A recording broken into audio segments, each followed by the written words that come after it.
días. Mi nombre es Patricio Mancilla, soy especialista en infraestructura de integración del BID, basado en Santiago, de la División de Transportes del BID.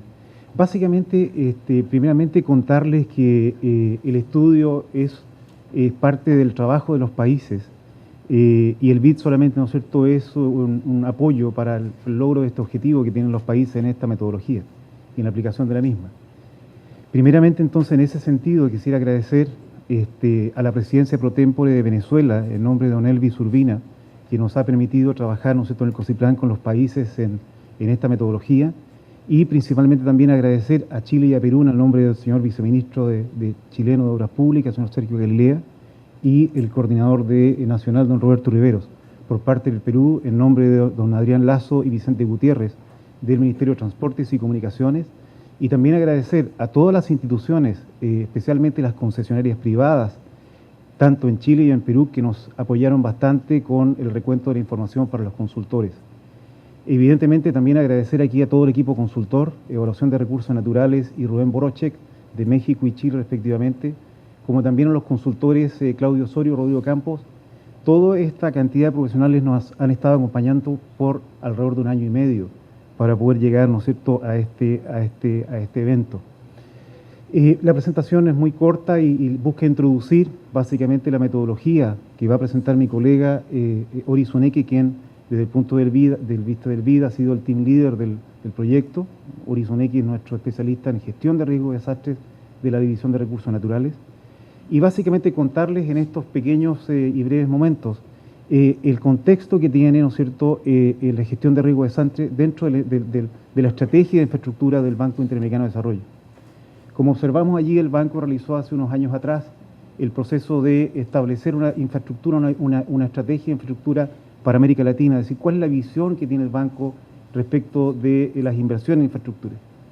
Y nos hemos dado cuenta que básicamente todavía América Latina es deficiente en una serie de inversiones en agua y saneamiento, transporte, energía, etc.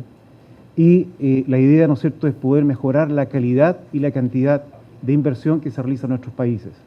Justamente en el término de calidad, la semana entrante tenemos un seminario en Paraguay donde el enfoque es justamente cómo mejorar la preinversión, cómo mejorar la calidad de los proyectos en que se realizan en transporte y en infraestructura. Por ejemplo, el caso de concesiones. En Chile se realizan inversiones, en el caso de las PPP, de alrededor de 5 millones de dólares para estudio de factibilidad ante proyectos que pueden costar 100 millones de dólares de inversión. El mismo estándar podría llevarse nosotros a los proyectos públicos. Todos sabemos que una buena preinversión, un buen estudio de preinversión mitiga, ¿no es cierto?, los posteriores riesgos de renegociación que pueden existir tanto en concesiones como también con los contratistas particulares de las inversiones públicas. Esa es una tarea pendiente entonces que tenemos en América Latina. El banco ha establecido 2 principios fundamentales estratégicos. El primero de ellos tiene que ver con el financiamiento y la asistencia técnica que contribuye al crecimiento económico de los países. Cabe destacar, ¿no es cierto?, que los costos de transporte, en un estudio realizado por el BID el año 2012, si se logra rebajar los costos de transporte en un 1%, algunos países de América Latina pueden incrementar exportaciones por 4 o 5%. Es decir, la rebaja en los costos de transporte, en esas cargas de exportaciones que se llevan, ¿no es cierto?, de frutas, de agricultura, que tienen costos hoy día para América Latina alrededor de unos 70.000 millones de dólares, pudiesen verse rebajados a través, ¿no es cierto?, de la provisión del financiamiento de la asistencia técnica, tanto al acceso a los servicios, que todavía en los temas de energía eléctrica estamos deficientes en América Latina, a pesar de que algunos países estén ya con coberturas por sobre el 90%, y el apoyo justamente a este tipo de seminarios, a este tipo de eventos, que es la infraestructura regional, donde el banco se encuentra apoyando no solamente las inversiones, sino que también el diálogo de política y las capacitaciones a estos otros niveles. El tercer punto es muy importante. Estamos observando que en crisis económica efectivamente falta el financiamiento y nuestros países en América Latina buscan alternativas de financiamiento privado, donde hay 4 países, ¿no es cierto?, en América Latina: México, Chile, Colombia, Perú, que llevan un poquito la delantera en el término de las concesiones de infraestructura. Sin embargo, el resto de los países también pudiesen ir avanzando en estos procesos con los cuidados correspondientes, debido a que sabemos que los países que no alcanzan o no tienen un grado de inversión hoy día, desde el punto de vista macroeconómico, el costo de la deuda, el costo del financiamiento es un poco más alto que aquellos países que ya tienen grado de inversión, como los mencioné anteriormente, donde el costo del financiamiento siempre es un poco menor al ir a los mercados de capitales para poder financiarse. El segundo aspecto del principio del banco es proveer los servicios de calidad, y allí tenemos justamente nuestra agenda multisectorial que junta las divisiones de transporte, de la cual provengo, con recursos naturales, de donde viene mi colega Orizoneki, y con cambio climático, donde los tres elementos están relacionados y buscamos trabajar en forma conjunta para efecto de poder ayudar a los países a mitigar estos riesgos de desastres. Por cierto, esto va a generar el apoyo a mejorar las construcciones de infraestructura sostenible en el tiempo. ¿Cuáles son las tendencias que la visión del banco observa dentro de las más importantes? Hay muchas, pero quiero destacar solamente 4. La primera de ellos, ¿no es cierto?, que todavía tenemos que avanzar en la brecha de inversión en infraestructura. Se habla de un 5% promedio del PGB, del Producto Interno Bruto. Los países en América Latina lo máximo que han alcanzado en la década de los 80 es alrededor de un 3%. Por lo tanto, tenemos todavía que avanzar en esa línea. Segundo, como ya lo mencionaba el panel preliminar, don Sergio Galilea, Javier Coronado y don Elvis Urbina, América Latina es una región altamente vulnerable a desastres naturales, tanto en el Atlántico como en el Pacífico, y por lo tanto tenemos que avanzar en esa línea para poder apoyar a los países a estar preparados y reducir el número de muertes que ocurren cada año. Ya mi colega más adelante va a comentar, ¿no es cierto?, la alta rentabilidad que tiene invertir en recursos naturales justamente desde las etapas desde planificación en adelante y no solamente en todo el ciclo del proyecto.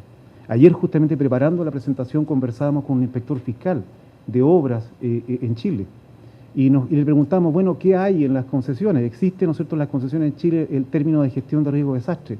Y nos decía, no existe, existe el plan de prevención de riesgo, pero que es una cosa que se acerca a la GRD, pero no es totalmente GRD. Ahí descubrimos entonces, como se va a ver en el seminario de hoy día, que hay una línea importante, justamente también en el caso de las concesiones, que se van licitando en futuro. Un mensaje para el señor viceministro acá, que Arica, el aeropuerto de Arica se relicita el año 2019, podría ser una gran oportunidad para poder colocar el término gestión de riesgo de desastre dentro de los contratos de concesiones chilenos y justamente preparar a esos inspectores fiscales en la línea completa de la gestión de riesgo de desastre y no solamente en los planes preventivos de emergencia. Tercero, la importancia de las cadenas de valor y logística, ya lo mencionábamos. Es importante tratar de ver un próximo paso, tal vez, ¿no es cierto?, poder ver cómo la gestión de riesgo de desastre previene, mitiga el quiebre de estas cadenas logísticas que en América Latina son tan importantes, no solamente en el caso, ¿no es cierto?, de los puertos y aeropuertos, sino que también en el caso de las carreteras, que como observamos por un tema de recursos, el banco estuvo apoyando aquí básicamente en aplicaciones pilotos de puertos y aeropuertos, y entonces queda pendiente el tema de carreteras, que también es un gran tópico para la cadena logística. Y por último mencionar, ¿no es cierto?, una cuarta tendencia que vamos viajando de país en país y nos encontramos con que la urbanización en América Latina es altamente importante. La urbanización, que antes era un 60% de ciudadanos que vivían en ciudades en la década del 50, hoy día ya estamos bordeando el 80 o el 85%, se estiman incluso cifras de hasta el 87% de aquí al 2030. Entonces el tema de la urbanización, la seguridad vial, la motorización y justamente aquí los bordes costeros que justamente afectan a algunos países en América Latina, especialmente Chile, generan problemas de seguridad vial asociados también a los riesgos de desastres naturales. Desde el punto de vista de la infraestructura de integración, el banco también se encuentra colaborando con dos líneas, básicamente una línea que nosotros denominamos software, que es básicamente incrementar la capacidad de políticas públicas en esta línea de integración, y la segunda en el hardware, identificando la cantidad y calidad de inversiones en infraestructura regional, como el caso que mencionaba don Roberto Riveros. El banco está tratando de poder apoyar a ambos países, Argentina y Chile, en el próximo túnel de Agua Negra, que es de un costo de $1.500 millones, donde ambos países están comprometidos a avanzar a partir de este año en ese proyecto de integración. Los antecedentes que ya los mencionó Roberto, los voy a pasar muy rápidamente acá, son justamente reuniones desde el año 2013 al 2015, es decir, el equipo ha venido trabajando alrededor de 2 años en esto, y particularmente yo era neófito respecto de la gestión de riesgo de desastre hace 2 años atrás, y he aprendido mucho en estos 2 años, ¿no es cierto?, principalmente con los colegas, los consultores y los países que nos han permitido poder entender qué significa un riesgo de una vulnerabilidad, como le hablaban hoy día, ¿no es cierto?, qué significan las probabilidades máximas de pérdida, etc. El ámbito de acción ya lo vimos, y aquí un poco el objetivo de la cooperación técnica del banco, donde las cooperaciones técnicas que tiene el banco son justamente dos líneas, una del el Fondo de Infraestructura Regional, el FIRI, del cual tenemos algunas cooperaciones técnicas que se están apoyando en esta línea. Justamente hay uno muy importante hoy día para el sistema de control de gestión del Paso Cristo Redentor, que se está ejecutando entre Argentina y Chile, son $700.000 de cooperación, y el de hoy día que nos convoca, que es justamente el Fondo de Catástrofe, que son 300 y tantos mil dólares para efecto de poder desarrollar tanto el manual del usuario de la metodología como las aplicaciones piloto en estos 4 proyectos. Con esta diapositiva termino. Es justamente aquí donde ustedes pueden encontrar en esta página web toda la información, todos los estudios, la colección de información que han recopilado nuestros equipo consultor, la recopilación de información que ha realizado los consultores Rodrigo Campo y Claudio Osorio, que van a exponer después de Horizon X, mi colega. Ha durado alrededor de unos 3 meses, una gran cantidad de información que se ha recolectado tanto en Perú como en Chile. Creemos que es importante que esa información no quede allí, que se siga utilizando. Y segundo, la información de las metodologías finales y las aplicaciones piloto están aquí para su uso. Esperamos, ¿no es cierto?, que esta colaboración se mantenga en el tiempo y, de nuevo, muchas gracias, ¿no es cierto?, a todos los que han colaborado con esta metodología. Dejo con ustedes entonces a mi colega Horizon X, que va a entrar ya en detalle técnico para poder avanzar en el resto de la mañana. Muchas gracias. Mi nombre es Tsuneki Ori, soy especialista de gestión de riesgo de desastre en base el banco en Washington. Ante nada, les pido una disculpa por mi español subdesarrollado, todavía en vía de desarrollo, ¿no? Trato de simplificar mi mensaje para poder captar el mensaje, ¿no? Pero les pido una disculpa, ante nada. En esta presentación vamos a mirar brevemente la metodología, cuáles son las fases y cuáles son los pasos de la metodología, brevemente, ¿no? Pero antes de entrar al tema de la metodología, vamos a mirar un poquito antecedentes. ¿Por qué necesita esta metodología, ¿no?, conceptualmente? Primero, revisamos el impacto por desastres en la región,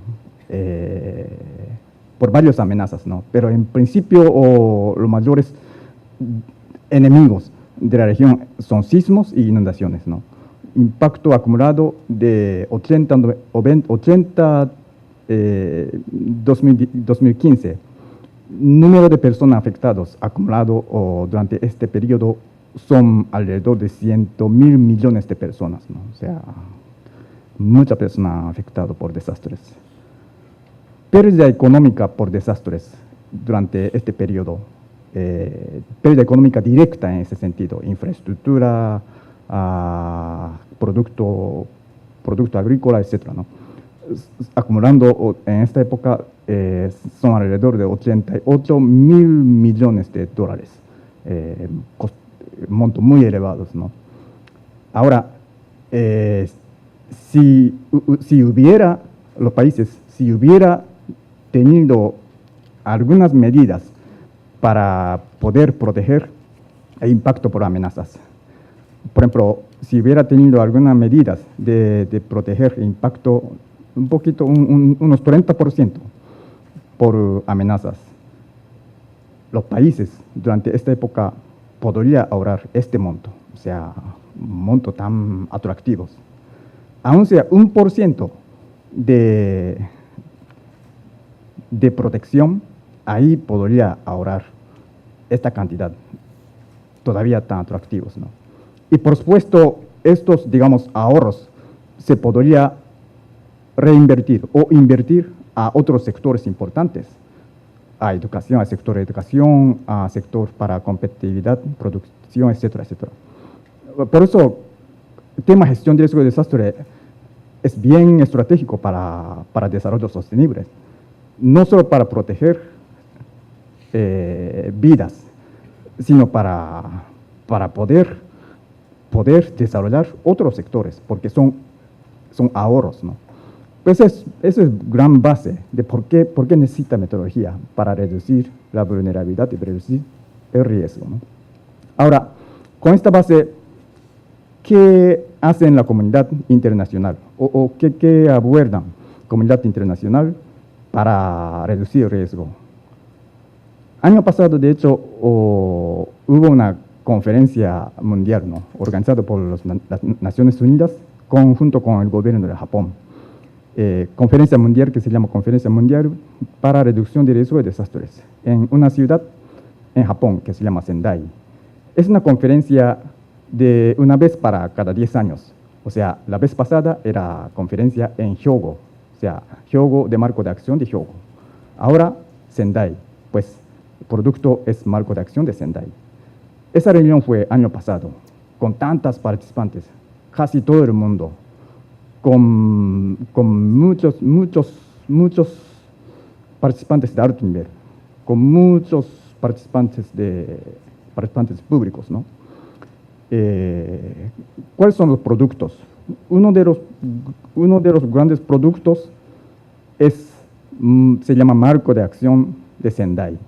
O sea, anteriormente era marco de acción de Hyogo, de 2005-2015, pero ahora se sustituye por marco de acción de Sendai, 2015 hasta 2030. ¿Cuáles son las diferencias? ¿Y cuál es nuestra proyección para 2030?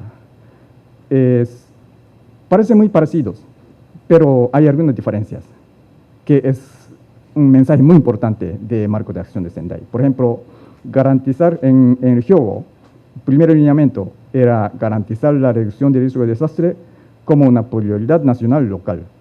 Esto convierte, con mismo corazón, pero convierte con fortalecimiento de la gobernanza. Más o menos son compatibles. Monitorear el riesgo mantiene su corazón, pero convierte con otra terminología, identificar y entender el riesgo. Educación desafortunadamente desaparece, pero mantiene su corazón en identificación y entender el riesgo. Este cuarto es algo nuevo. Esto, reducir los factores de riesgo subyacentes. O sea, algo entendible, pero no está aterrizado bien. Ahora, en Sendai, marco de acción de Sendai, está bien aterrizado. Inversión a la reducción de riesgo de desastres. Es el gran diferencia entre Hyogo y Sendai. Y es el gran tema de ahora hasta 2030. El último es fortalecer la preparación. Se mantiene, pero ampliar un poquito. Preparación, recuperación, rehabilitación y reconstrucción.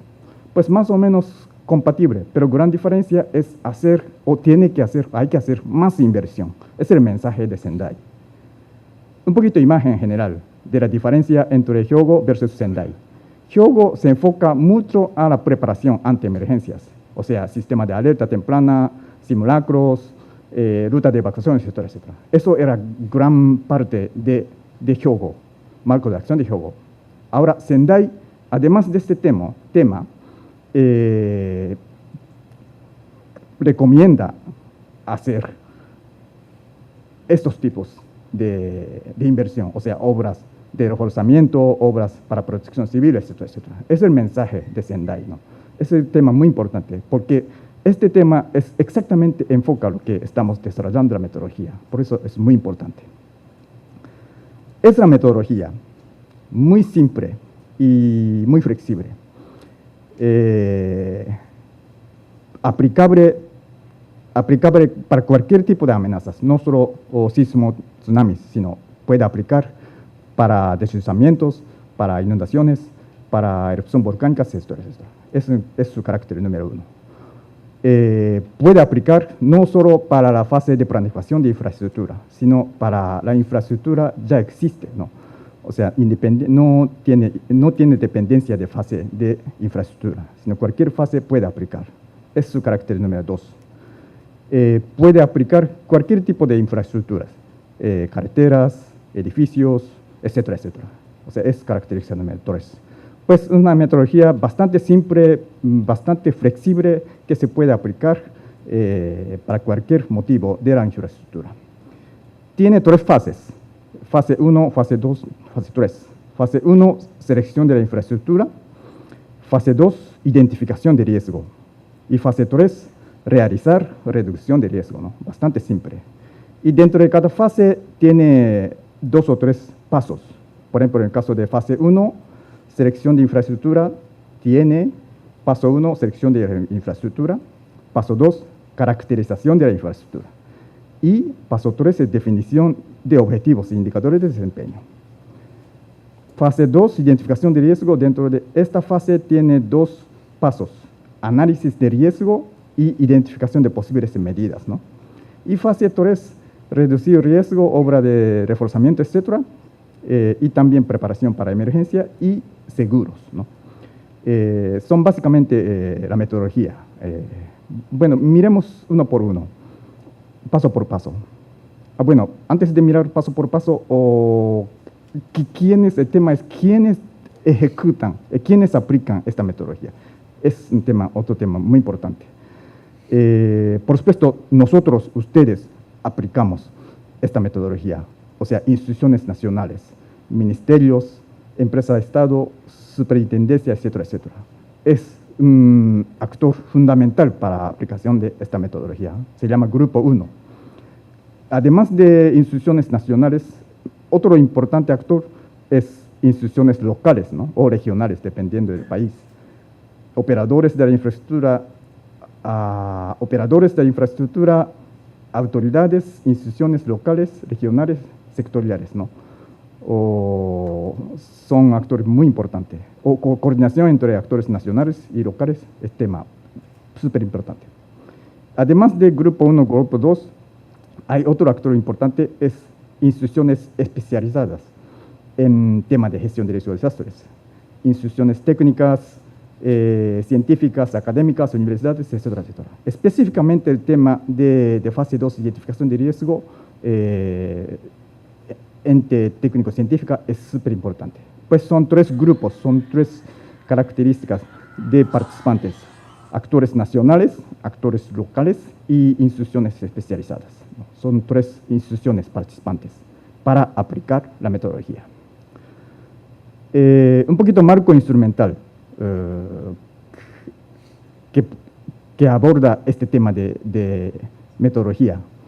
Primero, esta metodología aplica instrumento analítico estadístico, es decir, análisis probabilista de riesgo. Este tema vamos a dar otra presentación por parte de la firma consultora hoy en la tarde, así que miremos los detalles hoy en la tarde de este análisis probabilista de riesgos. Otro instrumento importante es analítico ingeniería, ¿no? Revisión de información de la infraestructura física o inspección física de la infraestructura, ¿no? Otro tema, por supuesto, esta metodología es para infraestructura de integración. O sea, entiendo que cada país tiene alguna metodología parecida, pero el contexto global de esta metodología es para poder aplicar a infraestructura de integración, ¿no? A nivel regional. Son 3 marcos instrumentales. Bueno, miremos fase por paso. Primero es fase 1, paso 1, selección de la infraestructura. Simple y sencillamente seleccionar la infraestructura. ¿A qué infraestructura queremos estudiar, ¿no?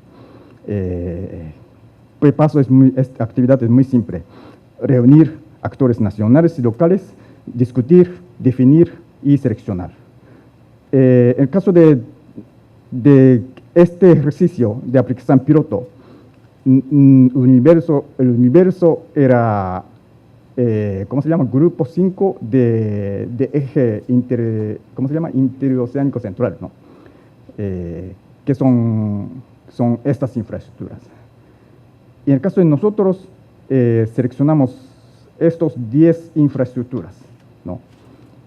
Ideal sería hacer todas las infraestructuras el mismo estudio, pero por cuestión de presupuesto y tiempo, hay que seleccionar alguna infraestructura crítica y prioritaria, ¿no? En este caso, crítica en el sentido de infraestructura que ubican en la zona sísmica, ¿no? Pues son 10 infraestructuras que habíamos seleccionado para el ejercicio de piloto. Siguiente fase, paso 2, es caracterización de infraestructura. Entonces, a partir de selección de la infraestructura, siguiente cuestión es, dentro de esta infraestructura, ¿cuál componente serían más críticas frente a impacto de amenazas, ¿no? Es un ejemplo de aeropuerto. O, pues en en el caso de ejercicio se han seleccionado componentes críticas, son pista de aterrizaje, terminal de pasajeros, por supuesto, torre de control, edificios, ¿no? Son componentes críticas que deben abordar al estudio, ¿no? Mientras, por ejemplo, espacio de estacionamiento no es tan crítica, así que no es la parte de estudio, ¿no? Pues fase 1, paso 2, caracterizar la infraestructura y seleccionar componentes más críticas. Es el contexto de este paso. Fase 1, paso 3, es definición y objetivos de indicadores de desempeño. O sea, tema es, en el caso de desastre, aún en el caso de desastre, cómo y qué debería funcionar estos componentes, aún en el caso de desastres, ¿no? Por ejemplo, terminal de pasajeros tiene que proteger la seguridad personal y usuarios, aún en el caso de desastre. Esta infraestructura tiene que proteger la seguridad y bienestar de la comunidad y sus bienes. Tiene que mantener la confiabilidad de infraestructura y sistema, reducir las pérdidas económicas y evitar daño medioambiental. Son los objetivos, ¿no? O ya preestablecidas, ¿no? Y cuestión es indicadores. Entonces, ¿en qué situación podría decir que, por ejemplo, este número 1, proteger la seguridad personal de usuarios, pueda cumplir, aún en el caso de desastres? Por supuesto, para este tema hay que revisar normas, etcétera, etcétera. Y también hay que discutir entre los actores nacionales y locales, ¿no? En este caso, indicador para proteger la seguridad del personal y usuarios, nadie estén fallecidas, o solo 1% de personas heridas.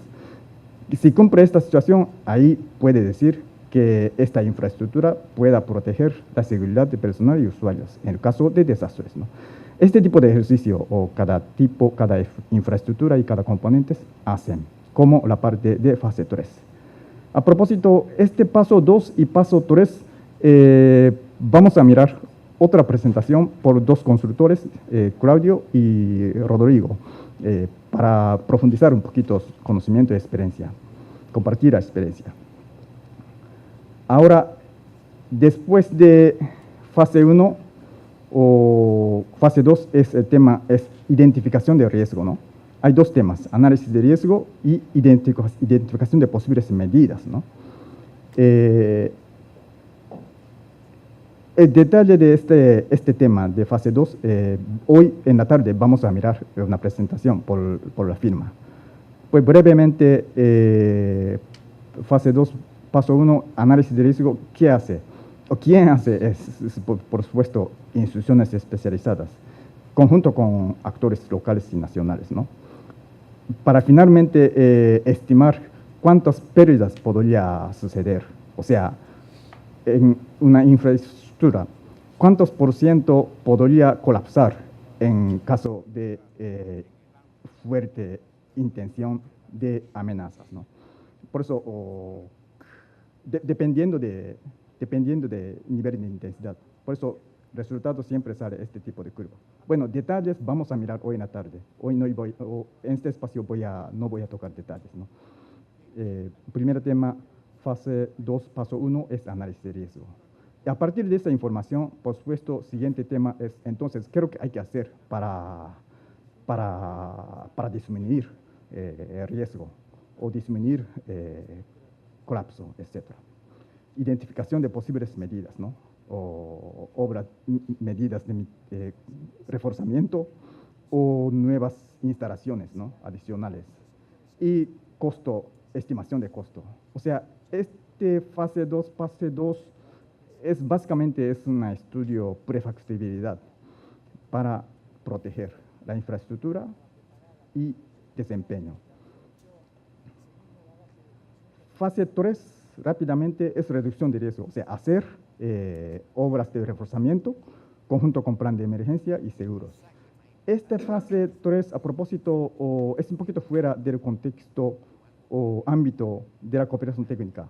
que estamos ejecutando. Eso requiere un costo adicional, digamos, costo adicional elevados, ¿no?